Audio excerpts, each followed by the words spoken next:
ভোরের কুয়াশা তখনও সম্পূর্ণ মিলিয়ে যায়নি। তার আগেই কলকাতার বিখ্যাত সরকারি হাসপাতালের গেটে রোগীদের ভিড় বাড়তে শুরু করে। সাদা অ্যাপ্রন পরা ডাক্তাররা ব্যস্ততা দেখিয়ে দালান পার হচ্ছিলেন। নার্সরা খাতাগুলো হাতে দৌড়াচ্ছিল এবং ফুটপাতের ধারের ফল বিক্রেতারা জোরে জোরে ক্রেতাদের ডাকছিল।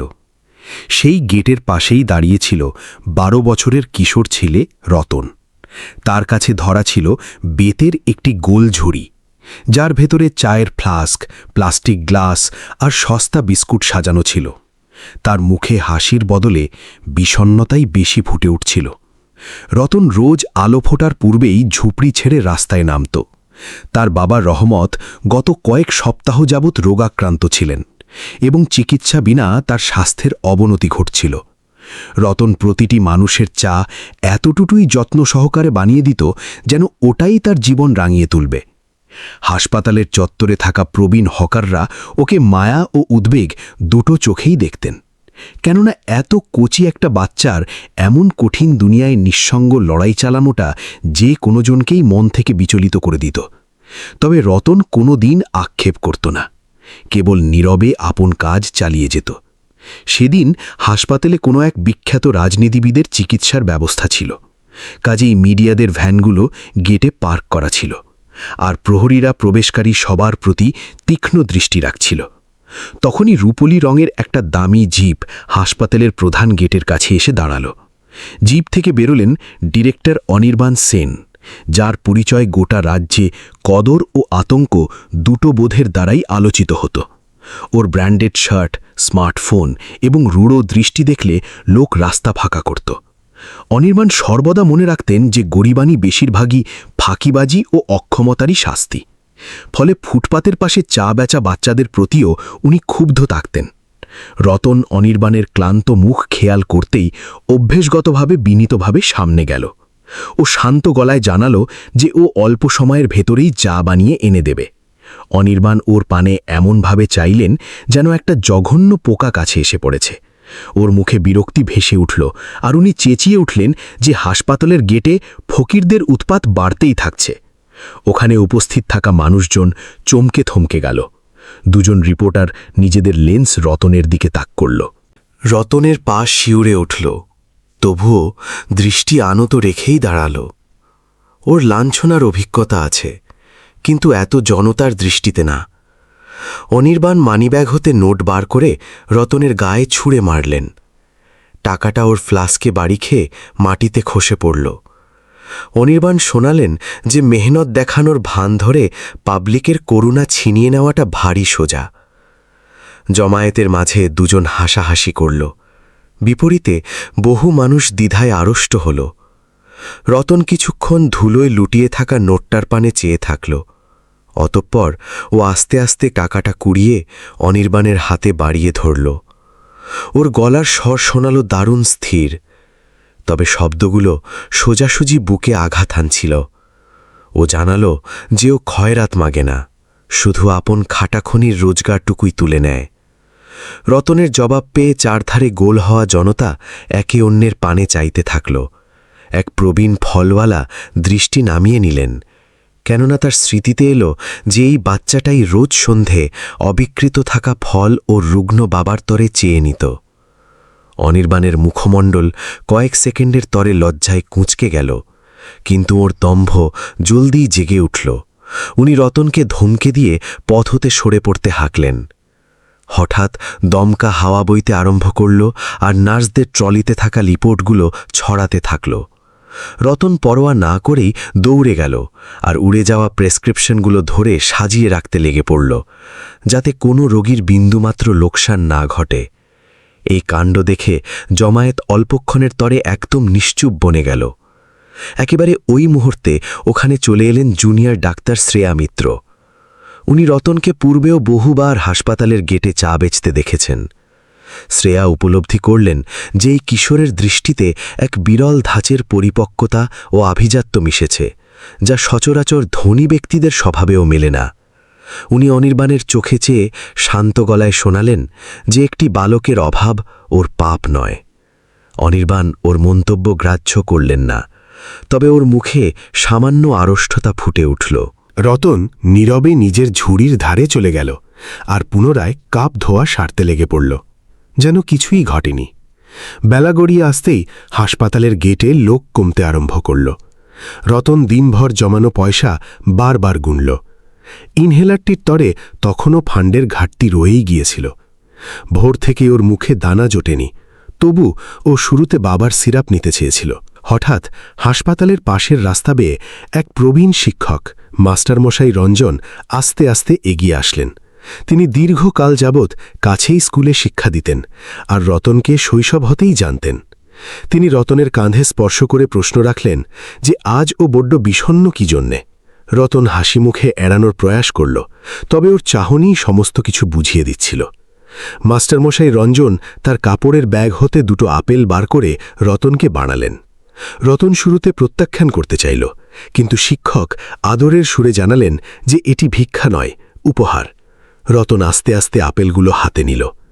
অ্যাম্বুলেন্সের সাইরেন বহুদূর হতে ভেসে আসছিল, আর গোধূলির আভা হাসপাতালের বিবর্ণ ইমারতে লেপ্টে যেতে আরম্ভ করেছিল। একেবারে ওই লগ্নে রতনের দৃষ্টি পুনরায় গেটের পিলারে হেলান দেওয়া অনির্বাণ সেনের পানে ঘুরল।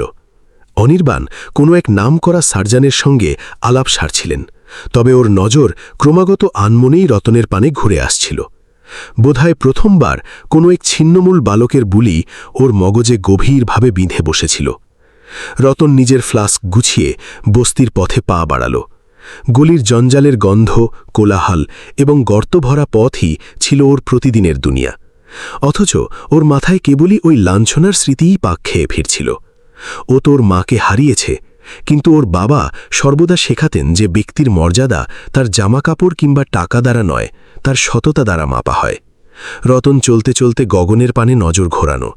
সেখানে অস্তগামী রবির আভা কালচে খয়েরি বর্ণ নিয়েছিল। ওর বিশ্বাস জন্মাল যে ঈশ্বর হয়তো অলক্ষ্যে থেকে ওর ধৈর্য মাপছেন। ঝুপড়িতে ঢুকতেই ও দেখল যে ওর বাবা রহমত নিদারুণ হাঁপানিতে ধুকছিলেন। বাঁশের ভাঙা কুটিরে কফের দুর্গন্ধ ও গুমোট পরিবেশ বাসা বেঁধেছিল। রতন দ্রুত একমগ পানীয় এনে ওর শিয়রে বসল।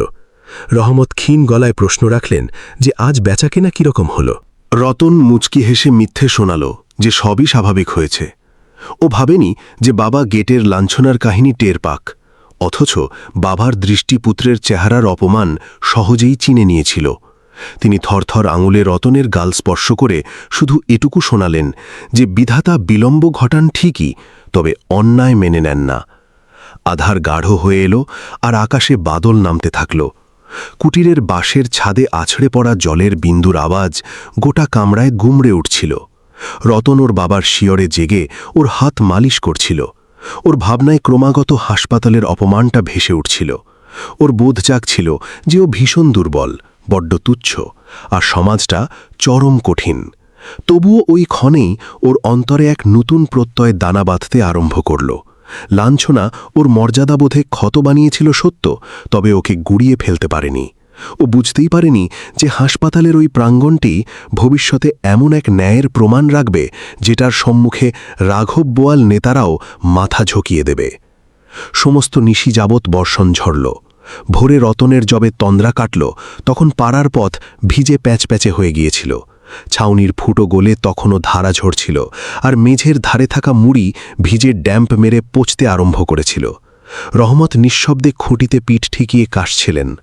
ওর গালের ফ্যাকাশে হয়ে যাওয়া চামড়া খেয়াল করে রতনের ভেতরের শঙ্কা আস্তে আস্তে ভীষণ তীব্র হচ্ছিল। ও ঝটপট ছেঁড়া শার্ট গলিয়ে নিল, বাবার তরে স্টোভে গরম জল ফোটালো আর ওর বুকে মালিশ করে পথে নেমে পড়ল।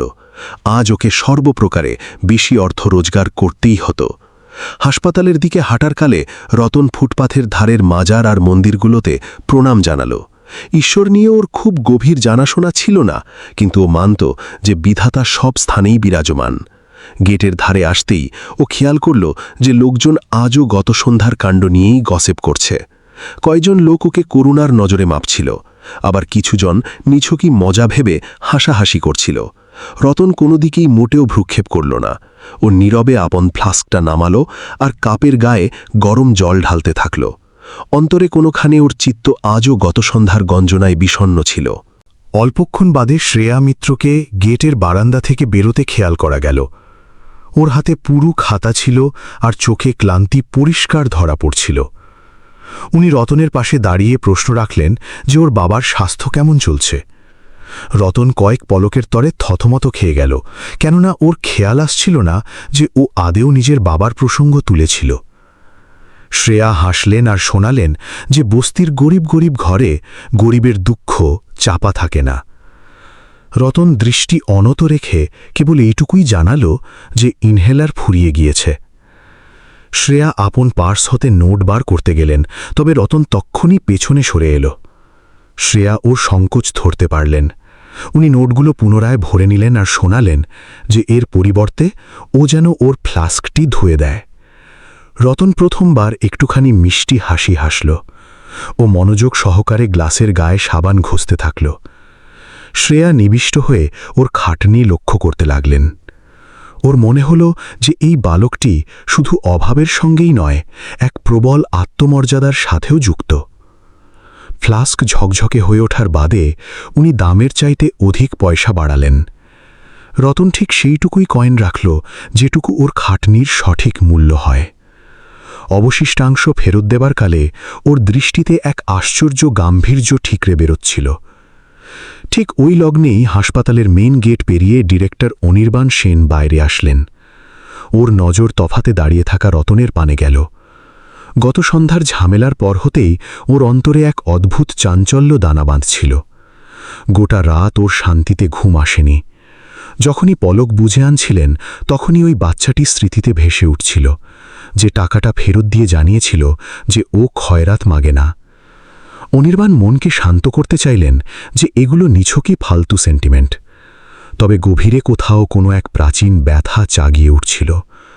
উনি মনকে শক্ত প্রমাণের খাতিরে মুখে পুনরায় সেই রূঢ় ভঙ্গি ফিরিয়ে নিলেন। আজ দপ্তরের করিডরে একটা অতীত কেলেঙ্কারির রিপোর্ট ঘিরে তর্ক বিতর্ক চলছিল। এই স্ক্যামটি প্রায় 1 যুগ পূর্বে বোর্ডে ধামাচাপা দিয়ে দেওয়া হয়েছিল। একটা ওষুধের স্টোরে আগুন লাগার জেরে বেশ কয়েকজন রোগীর প্রাণ গিয়েছিল, আর এর দোষ চাপানো হয়েছিল একজন নিরীহ কর্মীর স্কান্ধে। শ্রেয়া ওই খাতাটি নিয়েই ঘাটাঘাটি করছিলেন। উনি কয়েকটা কাগজে জালিয়াতি ধরতে পেরেছিলেন।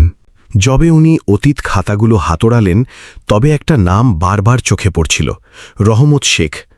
এটাই ছিল রতনের পিতার নাম। শ্রেয়ার ব্রেনের সংশয় উকিঝুঁকি মারতে থাকল যে একজন গরিব জাওয়ালার সন্তান এত বিশাল একটা কেলেঙ্কারির সঙ্গে কী রূপে জড়িত হতে পারে। ভর দুপুরে হাসপাতালের ফার্মাসির সামনে অকস্মাৎ শোরগোল বেজে উঠল। একজন প্রবীণ রোগী র্যাম্পে ওঠার কালে আছাড় খেয়েছিলেন। লোকজন তফাতে থেকে মজা নিচ্ছিল, অথচ কেউ সাহায্যে এলো না। রতনই সবার পূর্বে ছুটে গেল। ও বয়স্ক লোকটির ঘাড় আপন হাঁটুতে টেনে নিল আর জল এনে তার গায়ে ছিটিয়ে দিল। রোগীর বুক ধরভর করছিল। রতন কিছু না ভেবেই আপন রোজগারের পয়সা দিয়ে ট্যাক্সি ডাকল আর তাকে এমার্জেন্সিতে পাঠানোর বন্দোবস্ত করতে থাকল। ফল বিক্রেতা ও কয়েকজন ডাক্তার এই কাণ্ড লক্ষ্য করে অবাক বনে গেলেন। যার নিজের ঝুলিতেই পয়সা নেই সে সবার পূর্বে ত্রাণের তরে ঝাঁপিয়ে পড়ল। আড়ালে থেকে অনির্বাণ এগুলোই খেয়াল করছিলেন। ওর অন্তরে কোনো একটা চূর্ণ হওয়ার বোধ জাগল। ওর আপন শৈশবের স্মৃতি মনে ভেসে এলো, যবে ওর পিতা হামেশাই শোনাতেন যে গরিব লোক শুধুই আপদ হয়। অনির্বাণ ওই বুলিগুলোকেই ধ্রুব মেনে জীবন পার করেছিলেন, অথচ আজ এই বাচ্চাটিকে ওর সমস্ত ধারণাকে চ্যালেঞ্জ ছুড়ে দিতে দেখা যাচ্ছিল। তবুও ওর ইগো ওকে সেটা হজম করতে দিচ্ছিল না। উনি জলদি আপন গাড়ির গেট লক করলেন আর ওখান থেকে সরে পড়লেন। তবে গোটা পথ জুড়ে ওর মগজে রতনের মুখ ভাসতে ভাসতে চলল।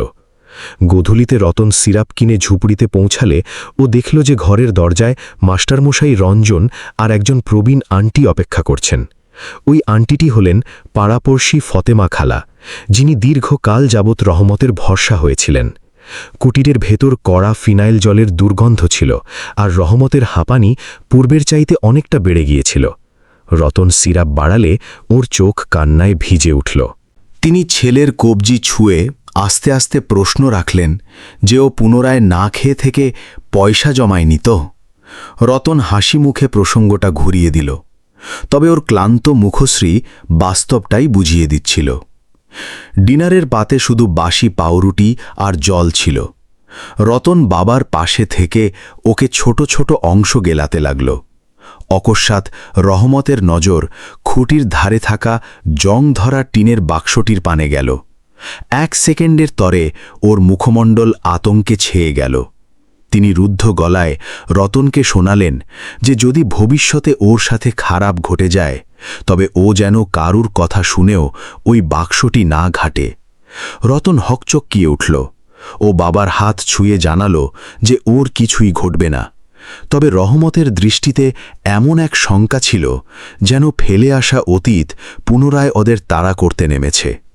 ওই নিশীথেই কলকাতার একটা দামি ফ্ল্যাটে অনির্বাণ সেন একাকী থেকে হাতে হুইস্কির গ্লাস ধরে অতীত ফাইলপত্র ঘাঁটছিলেন। বাদলের ধারাগুলো কাঁচের বিশাল সারশিতে ধাক্কা খাচ্ছিল। অকস্মাৎ ওর নজর একটা অস্পষ্ট ফটোর উপর থমকে দাঁড়াল। ফ্রেমে ওর পিতা কোনো এক মেডিকেল সেমিনারে উপস্থিত ছিলেন, আর পেছনে একজন কৃষকায় কর্মীকে লক্ষ্য করা যাচ্ছিল।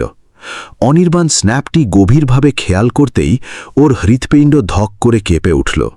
ওই চেহারাটি রতনের সাথে খাপে খাপ মিলে যাচ্ছিল। অনির্বাণের হাত পা থরথরিয়ে উঠল। বহু যুগ যাবৎ চাপা দেওয়া এক ইতিহাস আস্তে আস্তে প্রকাশ্যে উঠে আসতে আরম্ভ করেছিল। অপরদিকে ঝুপড়িতে রতন ওর বাবার পাশে মাটিতে ঘুমিয়েছিল।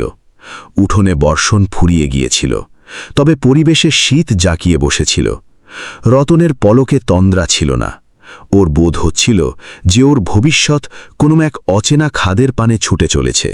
হাসপাতাল, ডিরেক্টর, অতীত রিপোর্ট আর বাবার আতঙ্ক সমস্তটাই যেন কোনো এক গায়েব রশি দিয়ে যুক্ত বলে ঠাহর হচ্ছিল। ও নীরবে আপন মুষ্টি শক্তপোক্ত করল। ও কাঙাল ছিল সত্য, তবে আজ ওর মাঝে গঞ্জনা হজম করা ওই ভীতু বালকটি আর বেঁচে বর্তে ছিল না। নিয়তি ওর দিকে যা কিছুই ছুড়ুক না কেন, ও তা থেকে পিছিয়ে আসবে না।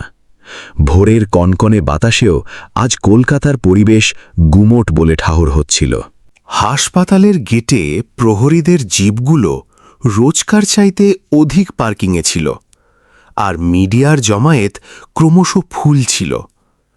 রতন যবে ওর ঝুড়ি ধরে এলো তবেও আঁচ করতে পারল যে চত্বরে কোনো বিশাল দুর্ঘটনার কানাঘুষো রটে গিয়েছে। লোকজন চাপা গলায় কোনো এক অতীত দুর্নীতি আর লোকচক্ষুর আড়ালের স্ক্যাম নিয়ে কানাঘুষো করছিল। রতন কোনোজনকে কিছু প্রশ্ন করল না। ও মানত যে গরিব লোক যত কম কথা বলে তত বেশি সুরক্ষিত বাঁচে। তবুও ওর ব্রেনে আস্তে আস্তে এক উদ্বেগ জন্ম নিতে আরম্ভ করেছিল। শ্রেয়া মিত্র ওই ভোরেই সরাসরি স্টোর রুমে ঢুকেছিলেন। গোটা রাত উনি অতীত রিপোর্ট ঘেটেছিলেন, আর এখন বহু তথ্যই পরিষ্কার হতে আরম্ভ করেছিল। মেডিকেল স্টোরে ঘটা অগ্নিকাণ্ড কোনো আকস্মিকতা ছিল না, বরং ওটা ছিল চুরি লুকোনোর তরে বানানো এক মাস্টার প্ল্যান। সর্বাধিক রোমহর্ষক তথ্যটি ছিল এটা যে রহমত শেখ বরখাস্তের পূর্বে বোর্ডে স্বীকারোক্তি রাখার প্রয়াস করেছিলেন, অথচ ওর বয়ান কোনোদিনও ফাইলে তোলা হয়নি। শ্রেয়া ধুলোমাখা কাগজপত্রের মাঝে একটা সিল করা প্যাকেট আবিষ্কার করলেন, যেটার গায়ে অতীত ডিরেক্টরের স্ট্যাম্প মারা ছিল। ওই প্যাকেটটি দীর্ঘ যুগ যাবৎ কেউ ছেড়েনি। অপরদিকে অনির্বাণ সেন আপন কেবিনে থেকে এক টানা চুরুট ফুঁকছিলেন। ওর মুখে প্রথমবার মতো শঙ্কা পরিষ্কারভাবে ফুটে উঠছিল। গত নিশীথে উনি ওর শ্যালক প্রমিত সেনকে কল লাগিয়েছিলেন, যে বর্তমানে মেডিকেল সাপ্লাই দেখভাল করত। প্রমিত রূঢ় ভাষায় শুনিয়েছিল যে অতীত ফাইলগুলোকে পুনরায় জাগতে দেওয়াটা রিস্কের ব্যাপার হবে। ও অনির্বাণকে স্মরণ করিয়ে দিয়েছিল যে ওদের রেপুটেশন, ওদের চেয়ার আর গোটা বংশ সমস্যায় জড়াতে পারে। অনির্বাণ কলটি কেটে দিয়েছিলেন সত্য, তবে ওর অন্তরে একটা সুনামি আছড়ে পড়ছিল। ওর ব্রেনে পাক খেতে লাগছিল যে ইতিহাস এবার শেকল ছিঁড়ে বাইরে বেরিয়ে আসতে তৈরি হয়েছে। লাঞ্চের আগে হাসপাতালের চত্বরে চড়া রোদ আছড়ে পড়ল। রতন অনবরত চা বেঁচে চলেছিল, তবে ওর গালের পাশের কালচে ছোপগুলো ভীষণ প্রকট হচ্ছিল। অকস্মাৎ হাসপাতালের একজন দারোয়ান এসে ওকে শোনালো যে কোনো এক ম্যাডাম ওর সঙ্গে কথা বলতে ইচ্ছুক। রতন ঘাবড়ে ঘুরে চাইতেই শ্রেয়াকে অপেক্ষা করতে খেয়াল করল। ওর মুঠিতে ওই অতীত রিপোর্টটিই ধরা ছিল। উনি রতনকে ধারের ফলের স্টল অবধি হাঁটতে ডাকলেন। ওখানে দাঁড়িয়ে উনি আস্তে আস্তে ওকে ওর পিতার ব্যাপারে প্রশ্ন রাখলেন। রতন জানালো যে ও কেবল এইটুকুই বোঝে যে ওর পিতা নিরীহ ছিলেন আর একদিন আচমকা করেই শোকে ওর পক্ষাঘাত হয়েছিল। শ্রেয়া কয়েক সেকেন্ড নীরব থাকলেন। অতঃপর উনি পার্স হতে একটা বিবর্ণ স্ন্যাপ বার করলেন। ফ্রেমে বেশ কয়েকজন ডাক্তার উপস্থিত ছিলেন, আর সেন্টারে একজন কৃষকায় ব্যক্তি হাসি মুখে ছিলেন। রতনের দম ভুরিয়ে এলো। ও থরথর আঙ্গুলে ফ্রেমটি ধরল। এটি ওই চেনা চেহারা যেটা ওর বাবার মোর্চে ধরা ট্রাঙ্কে এক দফা পেয়েছিল। ওর পলক কান্নায় ভিজে এলো। শ্রেয়া শোনালেন যে উনিই ওর পিতার রহমত শেখ, যাকে ভুয়ো চুরিতে জড়ানো হয়েছিল। রতনের ব্রহ্মাণ্ড যেন নিমেষে উল্টে যেতে আরম্ভ করল। ও ধরতে পারল যে ওর অভাব শুধুই ওর নিয়তি নয়, বরং কারোর মাস্টার প্ল্যানের ফসল। গোধূলিতে রতন যবে ঝুঁপড়িতে ঢুকল, তবে ও বাবাকে পূর্বের চাইতে বড্ড বেশি শয্যাশায়ী হালাতে শুয়ে থাকতে দেখল। রহমত প্রচণ্ড ধুঁকে দম টানছিলেন। রতন আতকে উঠে ওকে ওষুধ গেলাল আর সমস্ত কিছু ভেঙে শোনাল। স্ক্যাম কেলেঙ্কারির কথা আর অতীত রিপোর্টের বুলি কানে পড়তেই ওর গাল ফ্যাকাশে বনে গেল। ওর দৃষ্টিতে দীর্ঘকাল যাবৎ লুকিয়ে রাখা ওই আতঙ্ক জেগে উঠল। অল্পক্ষণ বাদে তিনি থরথর আঙুলে ওই মোর্চে ধরা ট্রাঙ্কের চাবিটি রতনের ডান তালুতে গুঁজে দিলেন। কুটিরে অকস্মাৎ নিস্তব্ধতা ছেয়ে গেল। আকাশে বহু দূর থেকে সাইরেনের শব্দ ভেসে আসছিল। রতন আস্তে আস্তে ট্রাঙ্কটি ফাঁক করল। মাঝখানে ছেঁড়া শার্ট, কয়েকটা ফ্যাকাশে হয়ে আসা বিল আর রুমালে পেঁচানো একটা খাতা লুকানো ছিল। রহমতের গাল বেয়ে অশ্রু গড়িয়ে নামতে থাকল। তিনি রুদ্ধস্বরে শোনালেন যে তিনি হাসপাতালে স্টোর কিপার নিযুক্ত ছিলেন, আর তিনি ওষুধের স্ক্যামের আসল প্রমাণটি হাতে নাতে ধরেছিলেন। ওই নথিতে বহু রাঘব বোয়াল নেতার নাম ছাটা ছিল, যেটার মাঝে সিন বংশও যুক্ত ছিল। রহমত বাস্তবকে পুলিশ অবধি টেনে নিতে লড়েছিলেন, অথচ ওকে টাকা চুরির ভুয়ো কেসে বরখাস্ত করা হয়েছিল। শোকে ওর পক্ষাঘাতকে লোক দেখানো স্ট্রোক বলে রটিয়ে দেওয়া হয়েছিল। অথচ বাস্তবটা ছিল ভিন্ন রকম। রতন হতবাক হয়ে বসে থাকল। ওর অন্তরে ক্ষোভ আর যন্ত্রণা একই সঙ্গে জাগিয়ে উঠতে শুরু করল। ওর স্মরণে এলো যে কী রূপে লোক ওর বাবাকে চোর বলে খোঁটা দিত। ওর পিতার পানে চাইল, যা দৃষ্টিতে কেবলই আত্মগ্লানি ভরা ছিল। রহমত জানালেন যে তিনি এতটা কাল যাবৎ সত্যটা শুধু এই কারণেই চেপে রেখেছিলেন, যাতে তার সন্তান বেঁচে বর্তে থাকে। সেন বংশ ভয়ঙ্কর ক্ষমতাবান ছিল, আর যেই তাদের বিপক্ষে লড়ত তার চিহ্ন মিটে যেত। রতন প্রথমবার মতো টের পেল যে গেটের ধারে ওকে গঞ্জনা দেওয়া ব্যক্তিটি কেবল একজন অহংকারী ডিরেক্টরই নন, ওর ফেলে আসা অতীতের একটা অংশ। ওই নিশীথেই অনির্বাণের ফ্ল্যাটে প্রমিত আচমকা করিয়ে এসে হাজির হল। ওর মুখ রাগে টকটকে লাল ছিল। সে অনির্বাণের টেবিলে অতীত রিপোর্ট ছুঁড়ে ফেলে শোনাল যে কেউ স্টোর রুম হতে কাগজ সরিয়ে ফেলেছে। প্রমিত ওয়ার্নিং নিল যে যদি স্ক্যামটি প্রকাশে আসে তবে গোটা বংশ পথে বসবে। অনির্বাণ গুম হয়ে বসে থাকলেন। দীর্ঘকাল যাবৎ লুকিয়ে রাখা পাপ এবার ওর মুখে ভেসে উঠছিল। উনি ধীর গলায় শোনালেন যে বোধহয় এতগুলো বছর বাদে বাস্তবটা প্রকাশ্যে আসা দরকার। প্রমিত ক্ষোভে দেওয়ালে লাঘি কষিয়ে জানাল যে সততা নিছকই কাঙালদের সাজে, ধনকুবেরেরাই ইতিহাস বানায়। অনির্বাণ প্রথমবারের মতো আপন শ্যালকের রূপ দেখে আঁতকে উঠলেন। ওর স্মরণে আসতে থাকল যে কী রূপে ওর পিতা রহমতকে ভুয়ো কেসে জড়িয়েছিলেন। সেই কালে অনির্বাণ তরুণ ছিলেন আর বংশের রেপুটেশন বাঁচাতে নিশ্চুপ থেকেছিলেন। অথচ বর্তমানে রতনের মুখটি ক্রমাগত ওর স্মৃতিতে ভাসছিল। এমন এক অভাবী বালক যে অপমানিত হওয়ার বাদেও আত্মমর্যাদা হারায়নি। অনির্বাণ বুঝতে পারলেন যে নিয়তির চাকা এবার বোধহয় ঘুরে গিয়েছে। যে হাসপাতালে উনি দীর্ঘকাল যাবৎ ডাক্তারি করে এসেছেন, সেই হাসপাতালেই ওর নিজের অতীত এবার কাঠগড়ায় দাঁড়াতে চলেছে। পরের দিন ভোরে শহরে খবর রটে গেল যে অতীত মেডিকেল স্ক্যামের ফাইলটি পুনরায় ঘাঁটা হতে পারে। সাংবাদিকরা হাসপাতালের গেটে ভিড় জমাতে আরম্ভ করল। রতন যবে পৌঁছাল, তখন লোকজনের দৃষ্টি এবার ওকে অন্যরকমভাবে মাপছিল। কেউ ওকে করুণার নজরে দেখছিল, কেউ বা আগ্রহ নিয়ে। তবে রতনের মাঝে এবার এক নতুন আগুন জ্বলছিল। ও নিজের ঝুড়িটি গেটের কাছে নামালো আর দীর্ঘশ্বাস ছাড়ল। ওর মনে হলো যে ভাগ্য ওকে আস্তে আস্তে এমন এক চৌকাঠে দাঁড় করিয়েছে যেখান হতে সততা আর ন্যায়ের আসল যুদ্ধ শুরু হয়। দূরে হাসপাতালের দোতলার সার্সি হতে অনির্বাণ সেন নিচে দাঁড়িয়ে থাকা রতনকে লক্ষ্য করছিলেন। ওর মুখে প্রথমবার মতো দম্ভ নয়, বরং আত্মগ্লানির ছাপ ফুটে উঠেছিল। তবে বড্ড দেরি হয়ে গিয়েছিল। হাসপাতালের অতীত দেওয়ালগুলো, যা দীর্ঘকাল যাবৎ দুর্নীতি আর ক্ষমতার প্রমাণ ছিল, তা এবার এমন এক বাস্তব শুনতে চলেছিল যাকে কোনো জোরই রুখতে পারবে না। রতন আকাশের পানে চাইল। আস্তে আস্তে মেঘ জমছিল, যেন প্রকৃতি স্বয়ং আসন্ন ঝড়ের প্রস্তুতি নিচ্ছিল। হাসপাতালের বাইরে ওই ভোরে এমন এক পরিস্থিতি ছিল যেন গোটা শহর কোনো দুর্ঘটনার অপেক্ষায় প্রহর গুনছে।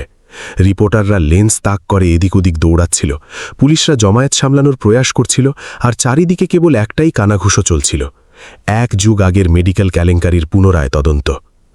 রতন পিলারের ধারের ওর চায়ের ঝুড়ির পাশে দাঁড়িয়েছিল। তবে আজ গ্লাসে চা ঢালতে গিয়ে ওর আঙুল কাঁপছিল। ওর দৃষ্টিতে শঙ্কার চাইতে চাঞ্চল্য বেশি ছিল।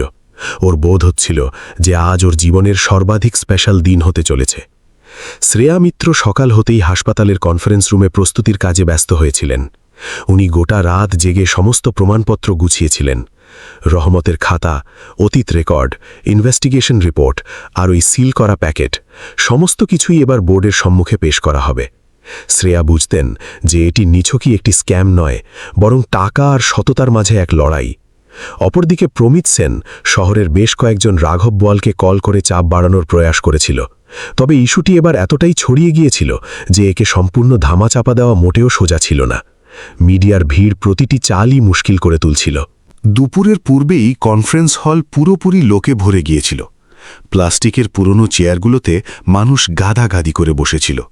সিলিংয়ে লাগানো পাখাগুলো ধীর আওয়াজে ঘুরছিল, আর পরিবেশে এক দম বন্ধ করা গুমোট ভাব বিরাজ করছিল। ডিরেক্টর অনির্বাণ সেন যবে আপন আসনে বসলেন, তবে ওর চোখের নিচে ক্লান্তি পরিষ্কার ধরা পড়ছিল। দীর্ঘকালের মাঝে প্রথমবার মতো ওর মুখে ওই আত্মবিশ্বাসটি মিলছিল না যা হামেশাই ওর চেম্বারে দেখা যেত। রতন পেছনের সারিতে দাঁড়িয়ে সমস্ত কিছু লক্ষ্য করছিল। ওর বিশ্বাসই হচ্ছিল না যে এই সেই বিল্ডিং যার বাইরে ও চা বেচত, আর আজ সেখানেই ওর বাবার সততা প্রমাণিত হবে। মিটিং শুরু হতেই শ্রেয়া বোর্ডের সম্মুখে প্রথম কাগজটি রাখলেন। উনি জানালেন যে স্টোরে লাগা আগুন কোনো আকস্মিকতা ছিল না। সরকারি ওষুধ চুরি এবং ব্ল্যাকে বিক্রি লুকোতেই আগুন লাগানো হয়েছিল। রহমত শেখ যবে এই দুর্নীতি ধরে ফেলেন, তখন ওকে চুরির ভুঁয়ো কেসে জড়ানো হয়। হলে গুঞ্জন রটে গেল। অনেকেই চমকে গিয়ে একে অন্যের পানে চাইতে থাকল। প্রমিত সেনের চোখে পরিষ্কার ভয় ফুটে উঠছিল। সে বারবার ওর উকিলকে কিছু বোঝাচ্ছিল। অপরদিকে অনির্বাণ সম্পূর্ণ নীরব হয়ে বসেছিলেন। অতঃপর শ্রেয়া ওই খাতাটি খুললেন যা রহমত বহুকাল যাবৎ লুকিয়ে রেখেছিলেন। হলে হঠাৎ পিনপতন নিস্তব্ধতা নেমে এলো যবে উনি রহমত শেখের লেখা বাক্যগুলো পড়তে আরম্ভ করলেন। সেখানে ছাপা ছিল যে তিনি বহু রাঘব বোয়াল ডাক্তার এবং সাপ্লায়ারদের সরকারি স্টোর হতে ওষুধ সরাতে দেখেছিলেন। ডায়েরিতে এটাও লেখা ছিল যে সেন বংশের লোকেরাও ওই কেলেঙ্কারির সঙ্গে যুক্ত। রতনের পলক কান্নায় ভিজে এলো। ও প্রথমবার মতো ওর বাবার বুলি শব্দের মাধ্যমে অনুভব করতে পারছিল। প্রতিটি লাইন ওর মাঝে বহু যুগ যাবৎ চেপে রাখা কষ্টকে টেনে আনছিল। প্রমিত অকস্মাৎ ওর আসন হতে উঠে দাঁড়াল। সে জোর গলায় শোনাল যে এগুলো ভুয়ো কথা, আর গরিব লোক টাকার লোভে যে কোনো কাজ করতে পারে। ওর সুরে পরিষ্কার ঘাবড়ে যাওয়া টোন ধরা পড়ছিল। তখনই শ্রেয়া বোর্ডের সম্মুখে ইনভেস্টিগেশনের অতীত রেকর্ডটি পেশ করলেন।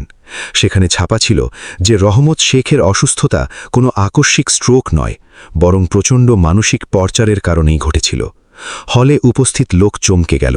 বহু সাংবাদিক জলদি নোট বানাতে থাকল। প্রমিতের গাল ফ্যাকাশে বনে গেল। সে ধরতে পেরেছিল যে দীর্ঘকাল যাবৎ ধামাচাপা দেওয়া বাস্তব এবার নাগালের বাইরে চলে গিয়েছে। একেবারে ওই লগ্নেই হলের গেট খুলল, আর দুজন ওয়ার্ড বয় স্ট্রেচারে শোয়া রহমতকে ভেতরে টেনে আনল। ওর স্বাস্থ্য অত্যন্ত দুর্বল ছিল, তবে দৃষ্টিতে ছিল এক আশ্চর্য গাম্ভীর্য। রতন ছুটে বাবার কাছে গেল আর ওর হাত ছুল। গোটা কনফারেন্স রুমে এক ভারী নীরবতা ছেয়ে গেল। রহমত রুদ্ধস্বরে শোনালেন যে তিনি শেষ দিন অবধি নির্দোষ থাকার আরতি জানিয়েছিলেন।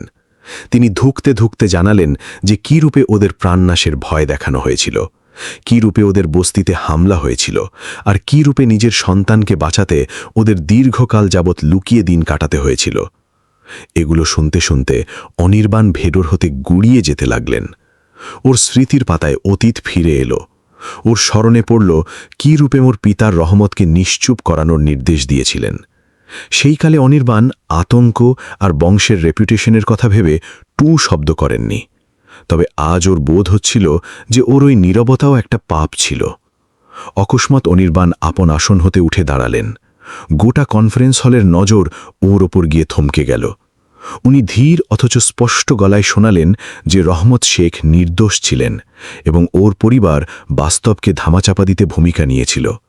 এই বুলি কানে যেতেই হলে শোরগোল রটে গেল।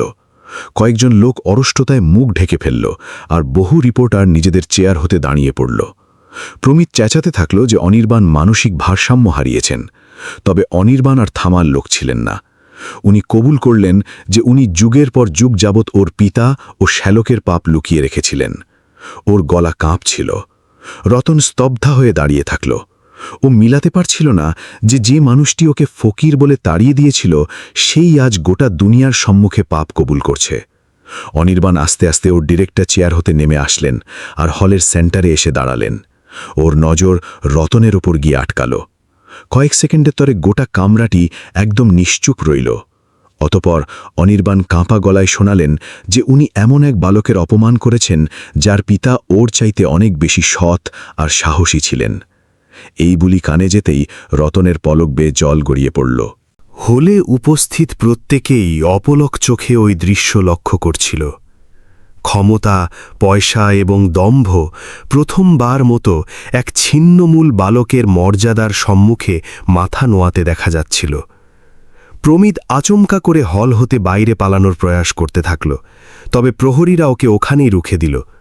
হলে পুনরায় গুঞ্জন শুরু হল। বাইরে বাদল নামতে শুরু করেছিল, আর তার আওয়াজ হলের সারসি গলে ভেতর অবধি আসছিল। রহমতের চোখে জল ছিল, তবে দীর্ঘকাল বাদে ওর মুখে কিছুটা প্রশান্তি ধরা পড়ছিল। রতন আস্তে আস্তে বাবার পাশে গিয়ে বসল। ও টের পেল যে ওর বাবার আত্মা বোধহয় আজ কোনোখানে শান্তি পাচ্ছে। হাসপাতালের দালানগুলো, যেগুলো দীর্ঘকাল যাবৎ দুর্নীতি হজম করে আসছিল, আজ প্রথমবার মতো ন্যায়ের প্রতিধ্বনিতে ছেয়ে গিয়েছিল। ওই গোধূলিতে যবে মিটিংয়ের কার্যক্রম শেষ হল, তবে লোকজন বাইরে বেরোনোর কালে আশ্চর্যজনকভাবে শান্ত ছিল। কোনো শোরগোল ছিল না, কোনো হাসাহাসি ছিল না, শুধু বর্ষণের আওয়াজ আর মানুষের ভারী কদমের শব্দ ভাসছিল। রতন পিলারে হেলান দিয়ে গগনের পানে চেয়েছিল। ওই একই পিলার যেখানে কয়েকদিন পূর্বে ওকে লাঞ্ছিত করা হয়েছিল, আজ তা ওর সততার প্রমাণ হয়ে দাঁড়িয়েছিল। তবে ওর মাঝে আক্রোশের কোনো আগুন জ্বলছিল না, শুধু এক প্রবল ক্লান্তি আর পিতার প্রতি এক অকৃত্রিম প্রেম ছিল। ও বুঝত না যে আগামী ভবিষ্যৎ কিরূপ হবে, তবে এটুকু স্থির ছিল যে আজ হতে ও নিজেকে আর তুচ্ছ ভাববে না। পরের দিন ভোরে কলকাতার গগন পরিষ্কার ছিল, তবে শহরের মানুষের মগজ তখনও গত সন্ধ্যার ঘটনায় ডুবেছিল। নিউজপেপারের হেডলাইনে হলের মিটিংয়ের খবর ছাপা হয়েছিল। সর্বস্থানে ডিরেক্টর অনির্বাণ সেনের কবুলনামার গসিপ চলছিল। কয়েকজন লোক ওকে কালপ্রিট বলছিল, আবার কেউ কেউ ওর বাস্তব মেনে নেওয়ার সাহসের তারিফ করছিল। তবে এগুলোর মাঝে রতন ওর ঝুপড়ির বাইরে নীরবে বসেছিল। ওর সম্মুখে ওই পুরনো ঝুড়িটি রাখা ছিল, তবে আজও ওটি ছোঁয়নি। গোটা রাতের পরিস্থিতিগুলো ওর মাঝে বহু কিছুই বদলে দিয়েছিল। কুটিরের ভেতর রহমত চরম দুর্বলতায় শুয়েছিলেন। ওর শ্বাস প্রশ্বাস এখন পূর্বের চাইতে ধীর হয়ে এসেছিল। রতন ওর পাশে থেকে হাত পাখা দিয়ে বাতাস করতে লাগল। রহমত ক্ষীণ হাসির সঙ্গে পুত্রের পানে চেয়ে শোনালেন যে দীর্ঘ যুগ বাদে ওর বোধ হচ্ছে যেন বুকের ওপর চেপে থাকা পাথর সরে গিয়েছে।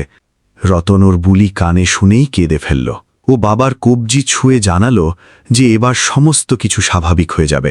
তবে রহমতের দৃষ্টিতে ওই প্রশান্তি ছিল যা প্রায়শই প্রবল লড়াইয়ের বাদে জোটে, যেন ওর আত্মা এবার সংসারের মায়া হতে মুক্ত হতে আরম্ভ করেছিল। অপরদিকে সেন বংশের দামি ফ্ল্যাটটি প্রথমবার মতো জনশূন্য ঠেকছিল। প্রমিত পুলিশ লকআপে ছিল, আর শহরের বহু নামজাদা ব্যক্তি ওর হতে দূরত্ব বানাতে আরম্ভ করেছিল। অনির্বাণ নিজের ড্রয়িং রুমে একা থেকে সার্সি দিয়ে বাইরে লক্ষ্য করছিলেন।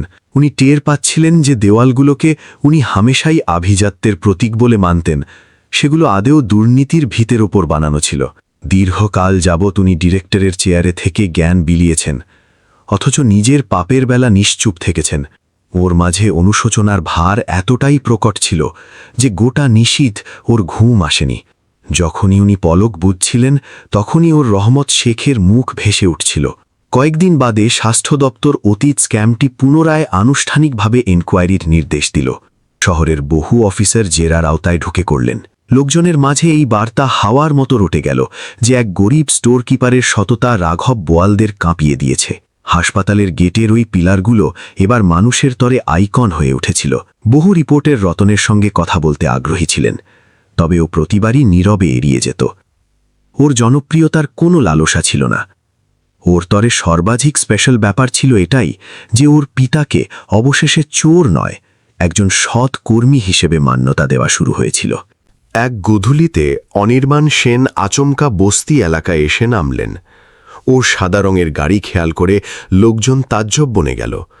যে মানুষটি কোনোদিন গরিব বস্তির পানে তাকাতেও রাজি থাকত না, সে আজ প্যাচ প্যাচে গুলিতে আস্তে আস্তে হাঁটছিল। রতন দরজায় বসে বাবার তরে ইনহেলার রেডি করছিল। অনির্বাণকে দেখা মাত্রই ওর মুখমণ্ডল রূঢ় হয়ে গেল। দুজনেই কয়েক সেকেন্ড একে অন্যের পানে চেয়ে থাকল। পরিবেশে অদ্ভুত এক নীরবতা বিরাজ করছিল। অনির্বাণের কাছে শোনানোর মতো বহু বুলি ছিল, তবে উনি মিলাতে পারছিলেন না যে কোথা হতে আরম্ভ করবেন। শেষমেশ অনির্বাণ ধীর গলায় শোনালেন যে উনি মাফ চাইতে এসেছেন। রতনের দৃষ্টিতে কষ্ট ফুটে উঠল। ও জানালো যে মাফ চাইলে ওর পিতার স্বাস্থ্য ফিরবে না, আর ওর হারিয়ে যাওয়া বছরগুলোও ফিরে আসবে না। অনির্বাণ দৃষ্টি আনত করে নিলেন। এত দামি একজন মানুষকে প্রথমবার মতো এতটা দুর্বল দেখে আশেপাশে উপস্থিত লোকজনও নিশ্চুপ হয়ে গেল। অল্পক্ষণ বাদে অনির্বাণ ওর পকেট হতে একটা জং ধরা চাবি বার করলেন। উনি জানালেন যে ওটি ওর বংশের ওই গোডাউনের চাবি, যেখান হতে সমস্ত স্ক্যামের সূচনা হয়েছিল। উনি ওটি পুলিশের কাছে জমা দিতে এগোচ্ছিলেন, যাতে প্রমাণ পুরোপুরি প্রকাশ্যে আসতে পারে। রতন প্রথমবার মতো টের পেল যে পাপ কবুল করাটাও সোজা নয়। ওর মাঝে তখনও ক্ষোভ ছিল, তবে কোথাও না কোথাও অনির্বাণের বিধ্বস্ত চেহারায় ও খাঁটি আত্মগ্লানি দেখতে পাচ্ছিল। তখনই ভেতর হতে রহমতের কাশির শব্দ ভেসে এলো। রতন তৎক্ষণাৎ ভেতরে দৌড়াল। অনির্বাণও পেছনে পেছনে ঘর অবধি ঢুকলেন। রহমত ওকে খেয়াল করতেই কয়েক সেকেন্ডের তরে ওর দৃষ্টিতে অতীত আতঙ্কের ছাপ ফুটে উঠল। তবে পরক্ষণেই তিনি শান্ত গলায় শোনালেন যে মানুষের পাপ হতে পারে, তবে সর্বাধিক জঘন্য পাপ হল বাস্তব জেনেও নিশ্চুপ থাকা। অনির্বাণের চোখ জলে ভরে এলো। উনি রহমতের সম্মুখে হাত জোড় করলেন। কামরায় ফিনাইল জলের কড়া গন্ধ ছিল, আর বাইরে ডুবন্ত রবির আভা ভেতর অবধি আসছিল। রহমত থরথরিয়ে কাঁপা আঙ্গুলে রতনের হাত ধরলেন আর শোনালেন যে আক্রোশ মানুষকে ভেতর হতে পুড়িয়ে মারে। তিনি পুত্রের কাছ হতে প্রমিস আদায় করে নিলেন যে ও ওর বাবার মতো সৎকর্মী হবে, তবে বদলার ক্ষোভে আপন ভবিষ্যৎ নষ্ট করবে না। রতন নীরবে শুনতে থাকল। ওর পলক ভিজে ছিল, তবে অন্তরে আস্তে আস্তে কোনো এক শক্ত গিঁট আলগা হতে আরম্ভ করেছিল। ওই নিষিধে রহমতের শরীর অচমকা বড্ড খারাপ হয়ে গেল। রতন ওকে এমার্জেন্সিতে নিয়ে যাওয়ার তরে দৌড়াল, তবে পথেই ওর দম ভিড় হতে থাকল। বাদলের হালকা ছিঁটে রাস্তায় আছড়ে পড়ছিল, আর শহরের লাইটগুলো ঝাপসা ঠেকছিল। রহমত শেষবারের মতো পুত্রের গাল স্পর্শ করলেন। ওর ঠোঁটে হালকা হাসি ফুটেছিল। তিনি খুব ক্ষীণ গলায় শোনালেন যে লোক গরিব হতে পারে, তবে তার অন্তর গরিব হওয়া উচিত নয়। পরের সেকেন্ডেই ওর শরীর নিস্তেজ হয়ে পড়ল। রতন স্তব্ধ হয়ে বসে থাকল। ওর ব্রহ্মাণ্ড আরও এক দফা ফাঁকা হয়ে গিয়েছিল। রহমতের শেষকৃত্যে বস্তির লোক, হাসপাতালের স্টাফ, মাস্টারমশাই রঞ্জন এবং এমনকি অনির্বাণ সেনও উপস্থিত রইলেন। লোকজন প্রথমবার মতো খেয়াল করল যে একজন ধনী ডিরেক্টর ছিন্নমূল মানুষের মাঝে দৃষ্টি আনত করে দাঁড়িয়ে আছেন। রতন গোটা নিয়মকানুনের কাল নিশ্চুপ ছিল। ওর চোখের জল শুকিয়ে গিয়েছিল। তবে যবে কবরে শেষ মুঠি মাটি ছোড়া হল, তবে ওর মাঝে বহু যুগ যাবৎ জমে থাকা একাকিত্ব ভেঙে পড়ল। মাস্টারমশাই রঞ্জন ওর কাঁধে হাত ছুঁয়ে শোনালেন যে কয়জন লোক পৃথিবী ছেড়েও দিশা দেখাতে থাকে। রতন গগনের পানে চাইল, যেখানে মেঘের ফাঁক গলে ফিকে রোদ নেমে আসছিল। কয়েক মাস বাদে স্বাস্থ্য দপ্তর আনুষ্ঠানিকভাবে রহমত শেখকে নির্দোষ ঘোষণা করল। প্রশাসন ওর পরিবারকে ক্ষতিপূরণ দেওয়ার নির্দেশ দিল, আর মেডিকেল স্ক্যামে যুক্ত বহুজনকে শাস্তি শোনানো হল। অনির্বাণ সেন ডিরেক্টরের পদ হতে ইস্তফা দিলেন। উনি জনসম্মুখে কবুল করলেন যে একজন ডাক্তারের চেয়ারে বসার পূর্বে একজন খাঁটি মানুষ হওয়া দরকার। শহরের লোক এই পরিবর্তন লক্ষ্য করে তাজ্জব ছিল। তবে অনির্বাণ বুঝতেন যে এই প্রায়শ্চিত্ত কোনো দিনও মেটানো হতে পারে না। কয়েকটা ক্ষত এমন থাকে যেটার ক্ষতিপূরণ কেবল আত্মগ্লানি দ্বারা মেটে না। একদিন ভোরে রতন পুনরায় হাসপাতালের ওই গেটে দাঁড়িয়েছিল।